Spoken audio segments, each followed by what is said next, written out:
ఇదంటే జీవో ఇచ్చారా లేకపోతే రిక్వెస్ట్ చేశారా వాళ్ళని? జీవో అంటే ఆర్డర్స్ ఇచ్చారంటే సాక్షిలో వచ్చింది, వాళ్ళు సాక్షిలో వేశారు, క్లియర్ గా రాశారు మొత్తం దాన్ని. అది నిజమైతే గనక అతి త్వరలో మనం దేశవ్యాప్త ఉద్యమం కింద ఇది, లేకపోతే క్రిందసారి అప్పుడు విజయవాడ BRTS రోడ్డు ముట్టడం ఉంది చూడండి, ఆ టైప్కి 4 గంటలు జరుగుతుంది రాష్ట్ర వ్యాప్తంగా. ఇది నిజమైతే, సాక్షి చెప్పింది నిజమైతే.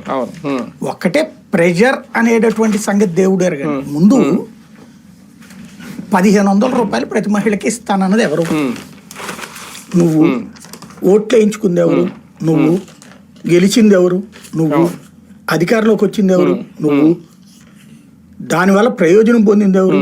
నువ్వు, నీ కుటుంబం. దానికి జనాలదేంటి బాధ్యత? పోనీ నిధులు లేవా? 14.5 లక్షల కోట్ల రూపాయలు అప్పులు ఉన్నాయని చెప్పినప్పుడు నువ్వు ఇచ్చావా పథకం?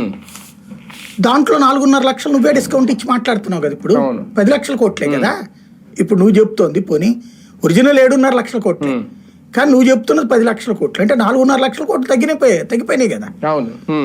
అప్పుడు 14.5 లక్షల కోట్లు ఉన్నప్పుడే ఈ హామీ ఇచ్చినోడివి 4.5 లక్షల కోట్లు ఈ 5 ఏళ్ళు ఇచ్చినా కూడా పేదవాళ్ళందరికీ ఏమవుదే? ఎంత అవుతుంది? ఇప్పుడు 1 కోటి మంది వేసుకోండి, నెలకి 1500 కోట్ల రూపాయలు, ఏడాదికి 12,000, 12,500, 6 అంటే 18,000